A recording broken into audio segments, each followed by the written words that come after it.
Two great mysteries dominate our lives, love and money. What is love is a question that has been endlessly explored in stories, songs, books, movies, and television. But the same cannot be said about the question, what is money? It's not surprising that monetary theory hasn't inspired any blockbuster movies, but it was not even mentioned at the schools most of us attended. For most of us, the question, where does money come from, brings to mind a picture of the mint printing bills and stamping coins. Money, most of us believe, is created by the government. It's true, but only to a point. Those metal and paper symbols of value we usually think of as money are indeed produced by an agency of the federal government called the Mint. But the vast majority of money is not created by the Mint. It is created in huge amounts every day by private corporations known as banks. Most of us believe that banks lend out money that has been entrusted to them by depositors. Easy to picture, but not the truth. In fact, banks create the money they loan, not from the bank's own earnings, not from the money deposited, but directly from the borrower's promise to repay. The borrower's signature on the loan papers is an obligation to pay the bank the amount of the loan plus interest, or lose the house, the car, whatever asset was pledged as collateral. That's a big commitment from the borrower. What does the same signature require of the bank? The bank gets to conjure into existence the amount of the loan and just write it into the borrower's account. Sound far-fetched? Surely that can't be true. But it is.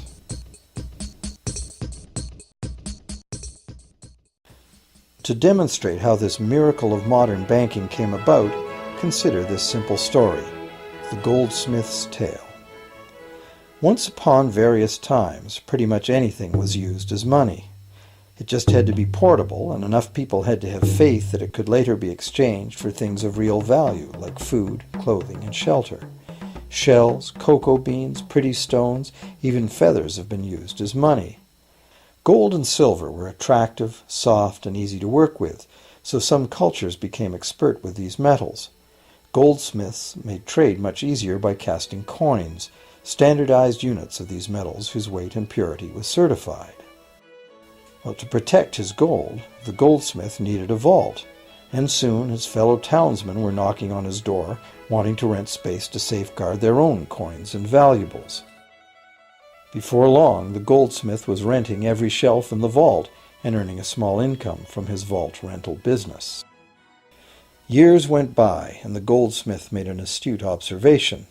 Depositors rarely came in to remove their actual physical gold, and they never all came in at once. That was because the claim checks the goldsmith had written as receipts for the gold were being traded in the marketplace as if they were the gold itself. This paper money was far more convenient than heavy coins, and amounts could simply be written instead of laboriously counted one by one for each transaction. Meanwhile, the goldsmith had another business. He lent out his gold, charging interest. Well, as convenient claim check money came into acceptance, borrowers began asking for their loans in the form of these claim checks instead of the actual metal. As industry expanded, more and more people asked the goldsmith for loans. This gave the goldsmith an even better idea. He knew that very few of his depositors ever removed their actual gold, so the goldsmith figured he could easily get away with lending out claim checks against his depositors' gold, in addition to his own. As long as the loans were repaid, his depositors would be none the wiser and no worse off. And the goldsmith, now more banker than artisan, would make a far greater profit than he could by lending only his own gold. For years, the goldsmith secretly enjoyed a good income from the interest earned on everybody else's deposits. Now a prominent lender, he grew steadily richer than his fellow townsmen, and he flaunted it. Suspicions grew that he was spending his depositors' money. His depositors got together and threatened withdrawal of their gold if the goldsmith didn't come clean about his newfound wealth. Contrary to what one might expect, this did not turn out to be a disaster for the goldsmith. Despite the duplicity inherent in his scheme, his idea did work. The depositors had not lost anything. Their gold was all safe in the goldsmith's vault. Well, rather than taking back their gold, the depositors demanded that the goldsmith, now their banker, cut them in by paying them a share of the interest. And that was the beginning of banking. The banker paid a low interest rate on deposits of other people's money that he then loaned out at a higher interest.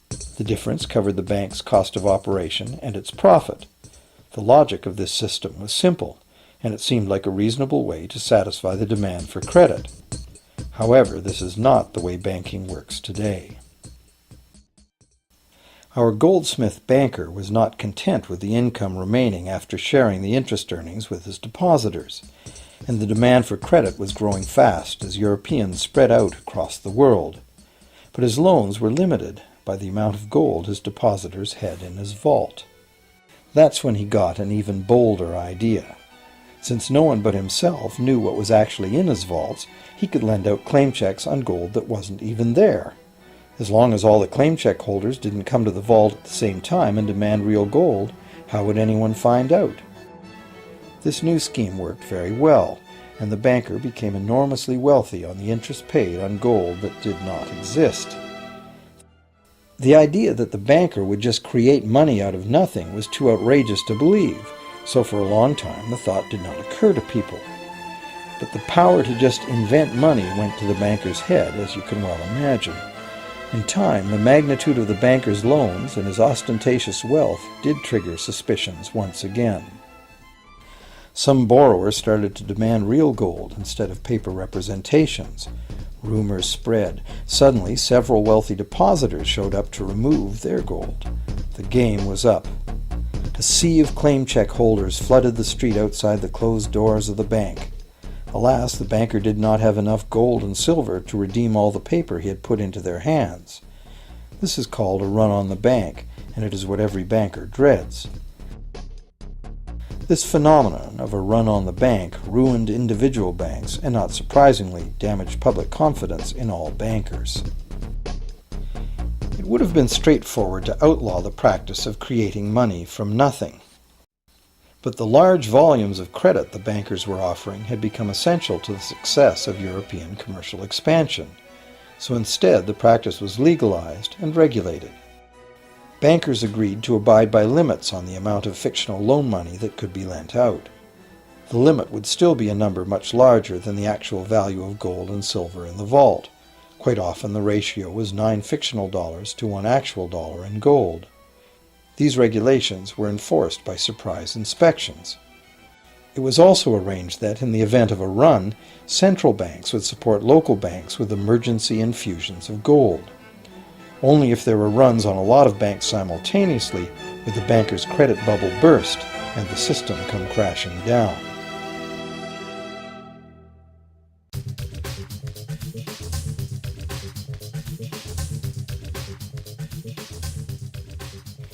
Over the years, the fractional reserve system and its integrated network of banks backed by a central bank has become the dominant money system of the world. At the same time, the fraction of gold backing the debt money has steadily shrunk to nothing. The basic nature of money has changed. In the past, a paper dollar was actually a receipt that could be redeemed for a fixed weight of gold or silver. In the present, a paper or digital dollar can only be redeemed for another paper or digital dollar. In the past, privately created bank credit existed only in the form of private banknotes, which people had the choice to refuse, just as we have the choice to refuse someone's private check today. In the present, privately created bank credit is legally convertible to government-issued fiat currency, the dollars, loonies, and pounds we habitually think of as money. Fiat currency is money created by government fiat or decree, and legal tender laws declare that citizens must accept this fiat money as payment for debt, or else the courts will not enforce the obligation. So now the question is, if governments and banks can both just create money, then how much money exists? In the past, the total amount of money in existence was limited to the actual physical quantities of whatever commodity was in use as money. For example, in order for new gold or silver money to be created, more gold or silver had to be found and dug out of the ground.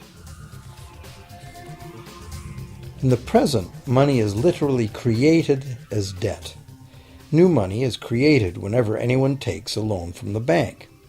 As a result, the total amount of money that can be created has only one real limit: the total level of debt.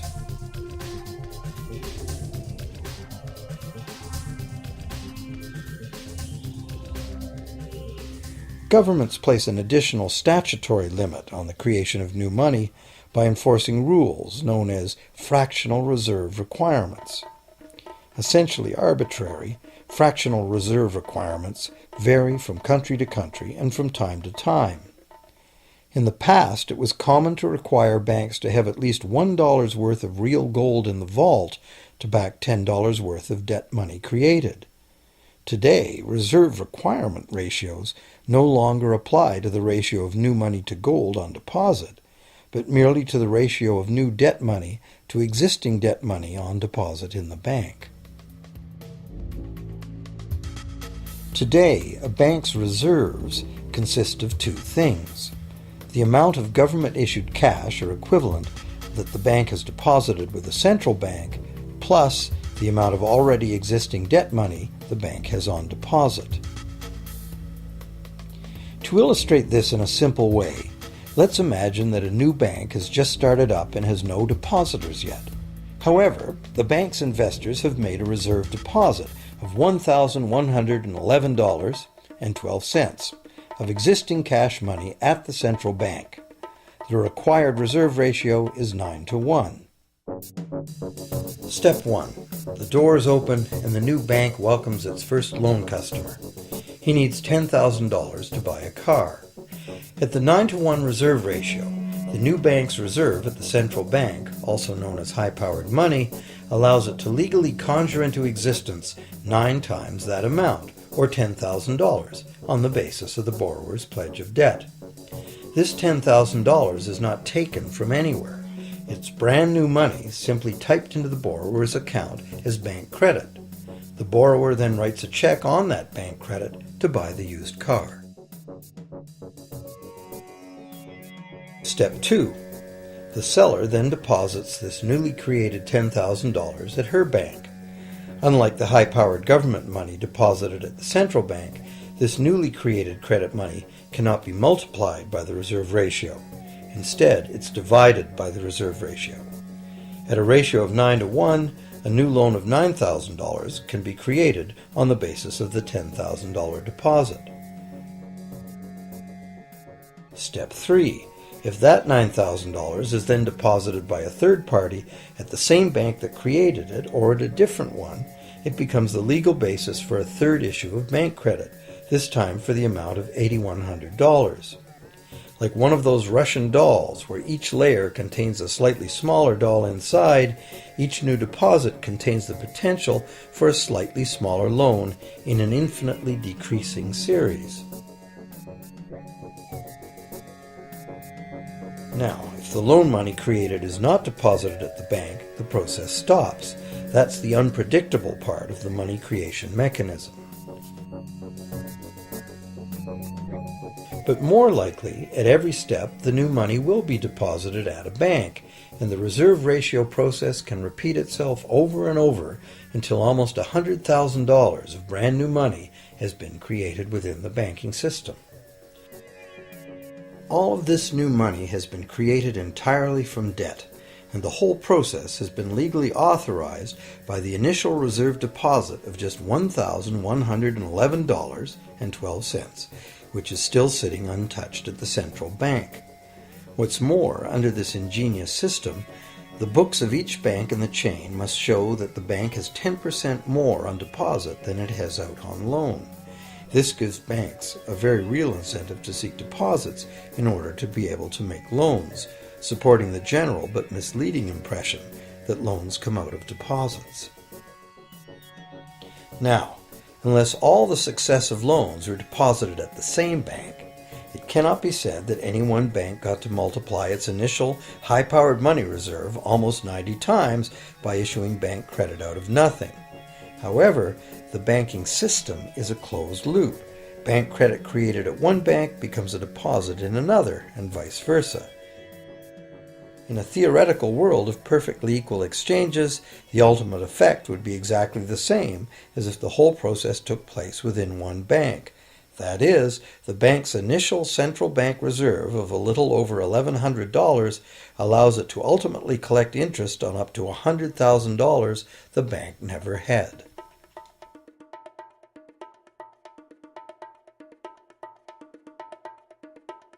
If that sounds ridiculous, try this.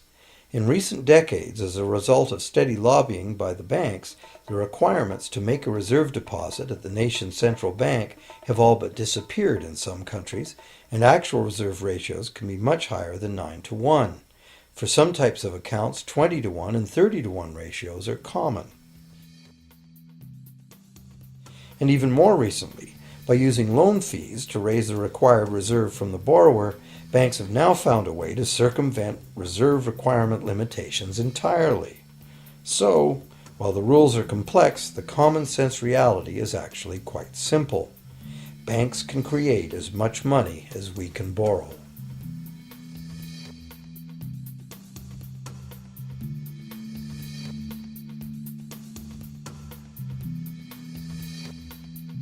Despite the endlessly presented mint footage, government-created money typically accounts for less than 5% of the money in circulation. More than 95% of all money in existence today was created by someone signing a pledge of indebtedness to a bank.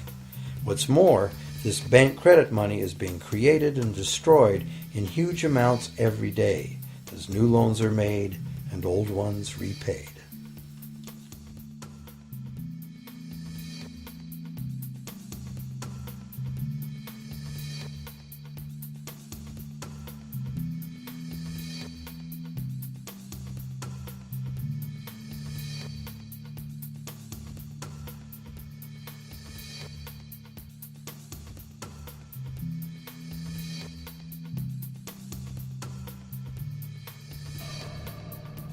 Banks can only practice this money system with the active cooperation of government. First, governments pass legal tender laws to make us use the national fiat currency. Secondly, governments allow private bank credit to be paid out in this government currency. Thirdly, government courts enforce debts. And lastly, governments pass regulations to protect the money system's functionality and credibility with the public, while doing nothing to inform the public about where money really comes from.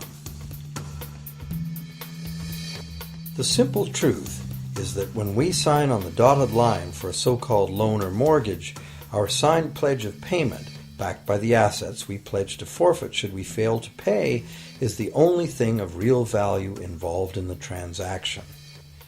To anyone who believes we will honor our pledge, that loan agreement or mortgage is now a portable, exchangeable, and saleable piece of paper. It's an IOU. It represents value and is therefore a form of money. This money the borrower exchanges for the bank's so-called loan. Now, a loan in the real world means that the lender must have something to lend. If you need a hammer, my loaning you a promise to provide a hammer I don't have won't be of much help. But in the artificial world of money, a bank's promise to pay money it doesn't have is allowed to be passed off as money, and we accept it as such.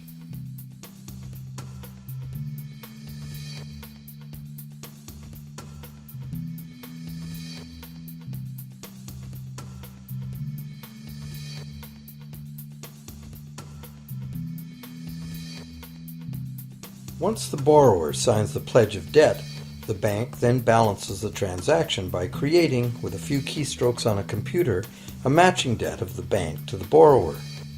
From the borrower's point of view, this becomes loan money in his or her account, and because the government allows this debt of the bank to the borrower to be converted to government fiat currency, everyone has to accept it as money. Again, the basic truth is very simple. Without the document the borrower signed, the banker would have nothing to lend. Have you ever wondered how everyone, governments, corporations, small businesses, families, can all be in debt at the same time and for such astronomical amounts? Have you ever questioned how there can be that much money out there to lend? Now you know. There isn't. Banks do not lend money. They simply create it from debt. And as debt is potentially unlimited, so is the supply of money.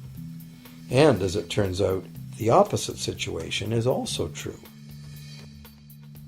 Isn't it astounding that despite the incredible wealth of resources, innovation, and productivity that surrounds us, almost all of us, from governments to companies to individuals, are heavily in debt to bankers?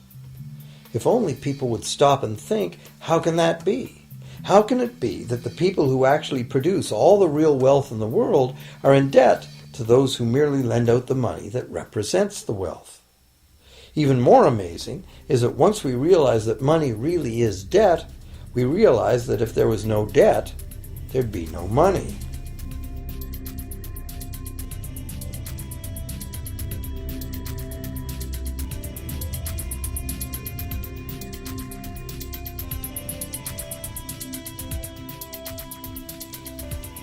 If this is news to you, you are not alone. Most people imagine that if all debts were paid off, the state of the economy would improve. It's certainly true on an individual level. Just as we have more money to spend when our loan payments are finished, we think that if everyone were out of debt, there would be more money to spend in general. But the truth is the exact opposite. There would be no money at all. There it is. We are totally dependent on continually renewed bank credit for there to be any money in existence. No loans, no money, which is what happened during the Great Depression. The money supply shrank drastically as the supply of loans dried up.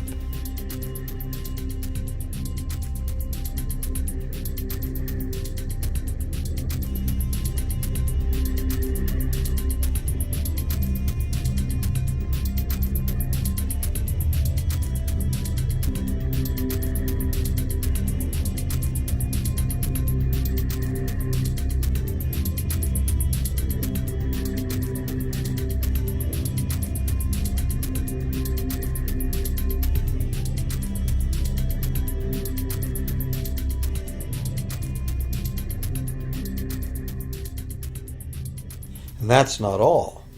Banks create only the amount of the principal. They don't create the money to pay the interest. Where is that supposed to come from? The only place borrowers can go to obtain the money to pay interest is the general economy's overall money supply. But almost all that overall money supply has been created exactly the same way, as bank credit that has to be paid back with more than was created. So everywhere there are other borrowers in the same situation, frantically trying to obtain the money they need to pay back both principal and interest from a total money pool which contains only principal. It is clearly impossible for everyone to pay back the principal plus interest because the interest money doesn't exist. This can even be expressed by a simple mathematical formula. The big problem here is that for long-term loans, such as mortgages and government debt, the total interest far exceeds the principal. So unless a lot of extra money is created to pay the interest, it means a very high proportion of foreclosures and a non-functioning economy.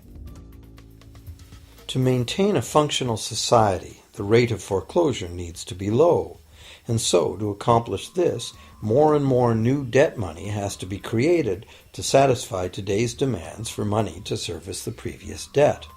But of course, this just makes the total debt bigger, and that means more interest must ultimately be paid, resulting in an ever-escalating and inescapable spiral of mounting indebtedness.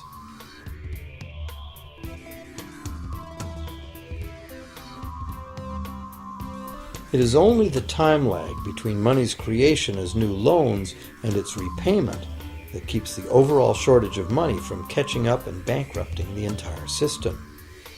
However, as the bank's insatiable credit monster gets bigger and bigger, the need to create more and more debt money to feed it becomes increasingly urgent.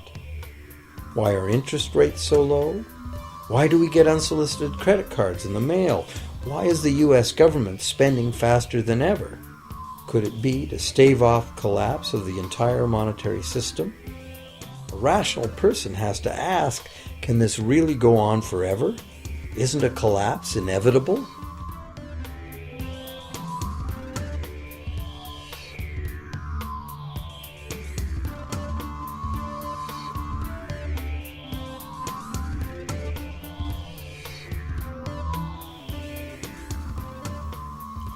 Money facilitates production and trade.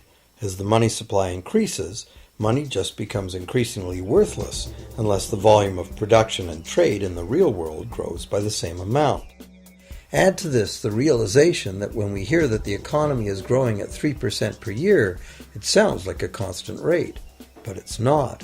This year's 3% represents more real goods and services than last year's 3% because it's 3% of the new total. Instead of a straight line, as is naturally visualized from the words, it is really an exponential curve getting steeper and steeper. The problem, of course, is that perpetual growth of the real economy requires perpetually escalating use of real-world resources and energy. More and more stuff has to go from natural resource to garbage every year, forever, just to keep this system from collapsing.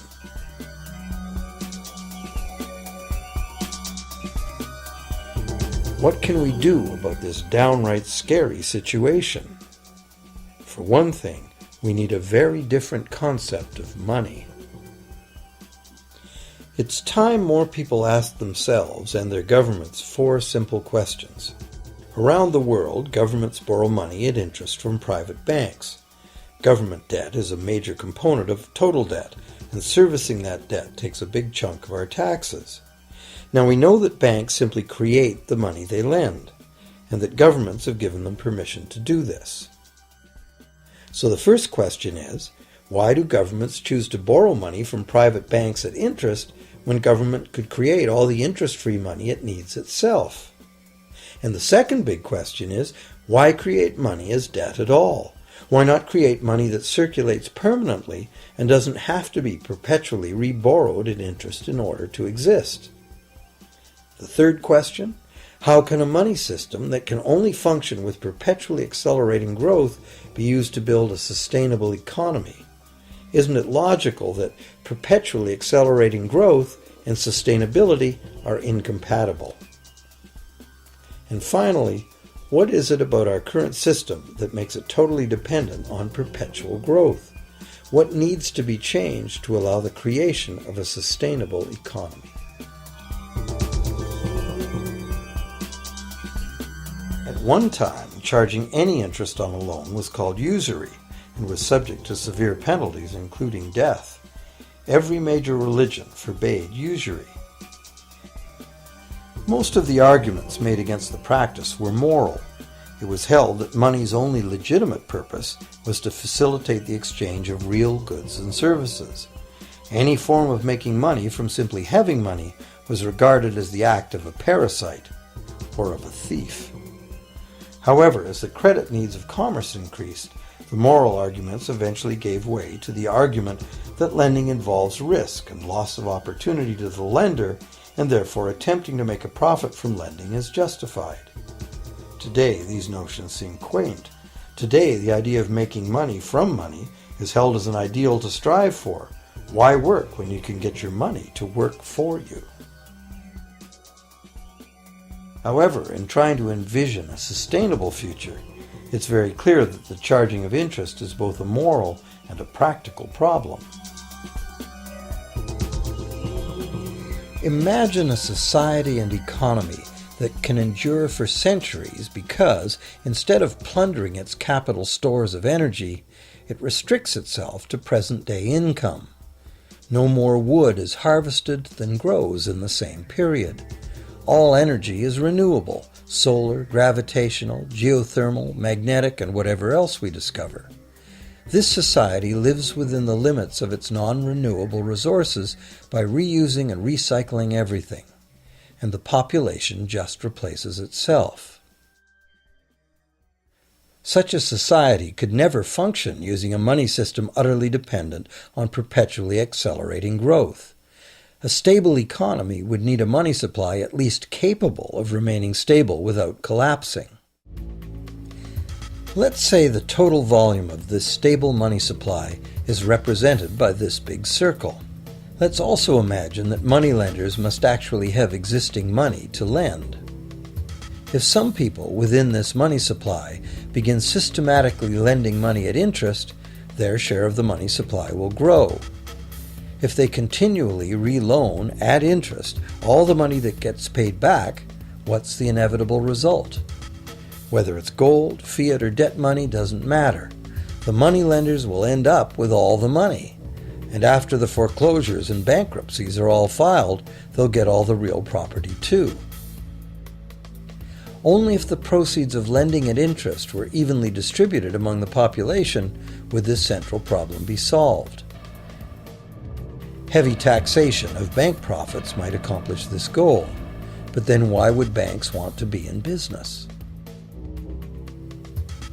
If we were ever able to free ourselves of the current situation, we could imagine banking run as a non-profit service to society, dispersing its interest earnings as a universal citizen dividend, or lending without charging interest at all.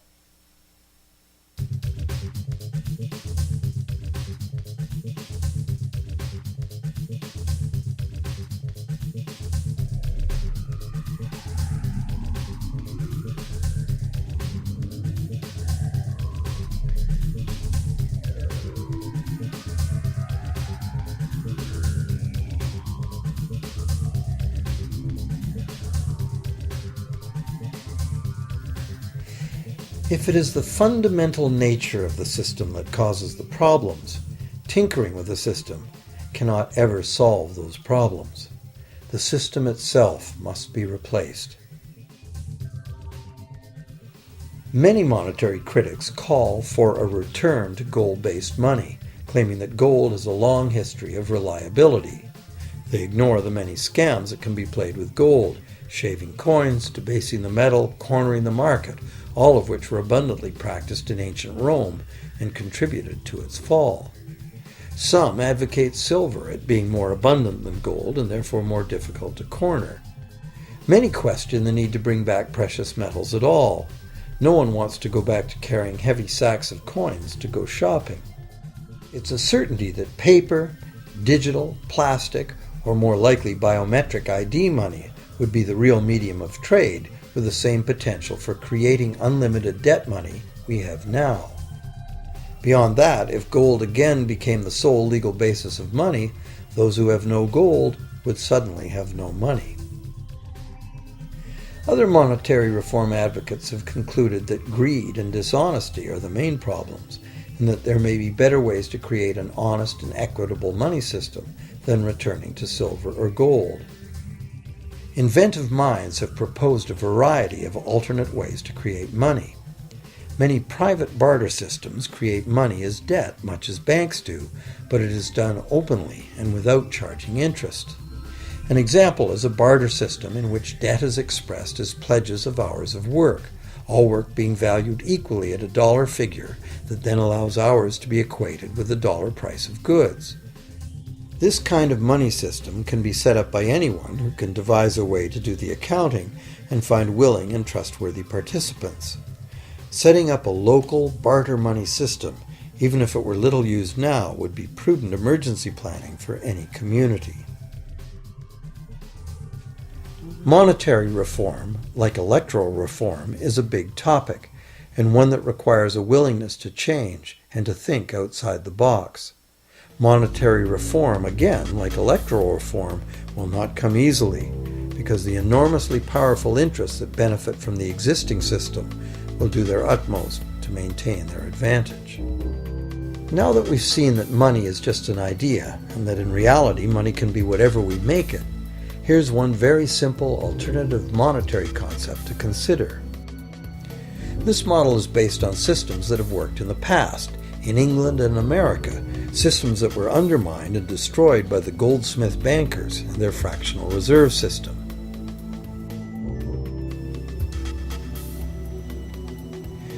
create an economy based on permanent interest-free money, money could simply be created and spent into the economy by the government, preferably on long-lasting infrastructure that facilitates the economy, such as roads, railroads, bridges, harbors, and public markets.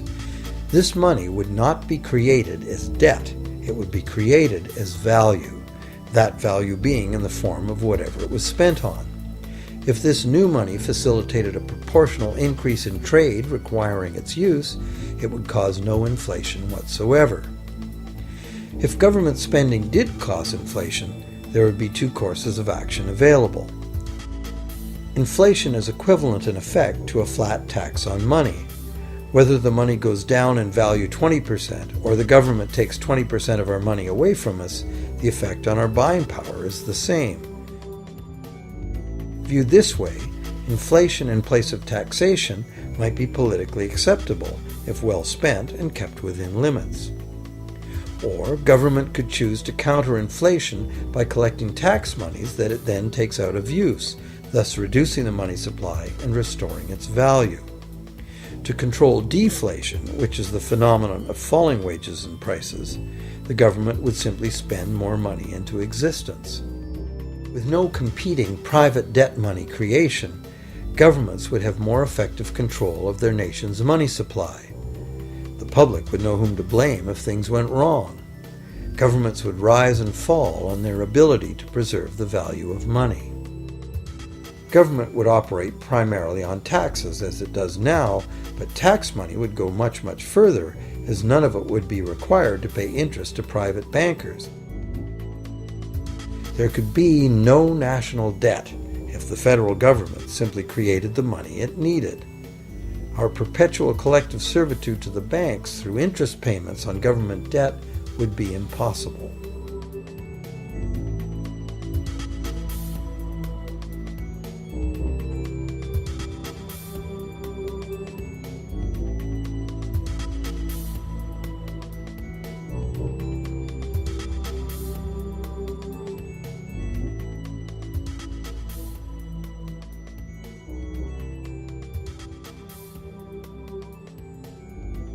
What we have been taught to believe as democracy and freedom has become in reality an ingenious and invisible form of economic dictatorship. As long as our entire society remains utterly dependent on bank credit for its supply of money, bankers will be in the position to make the decisions on who gets the money they need and who doesn't.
Few people are aware today that the history of the United States since the Revolution in 1776 has been, in large part, the story of an epic struggle to get free and stay free of control by the European international banks.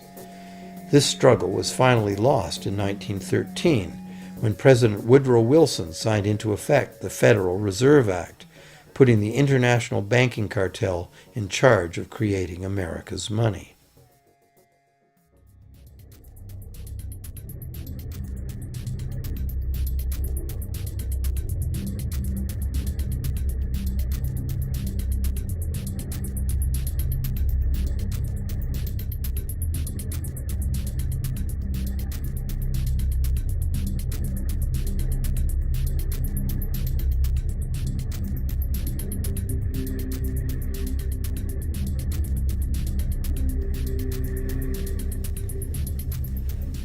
power of this system is deeply ingrained.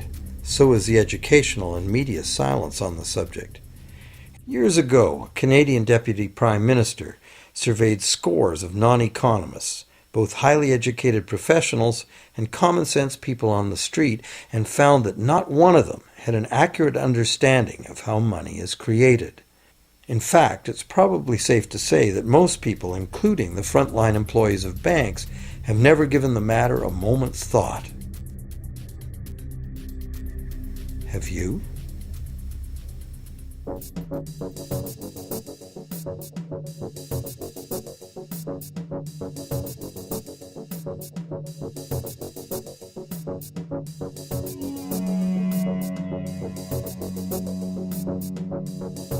The modern money-as-debt system was born a little over 300 years ago, when the first Bank of England was set up with a royal charter for fractional lending of gold receipts at a modest ratio of 2 to 1.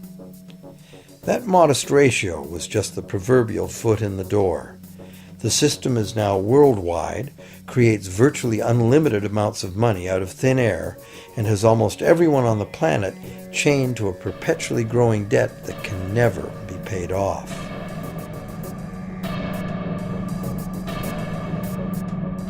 Could it have all happened by accident? Or is it a conspiracy? Obviously, something very big is at stake here.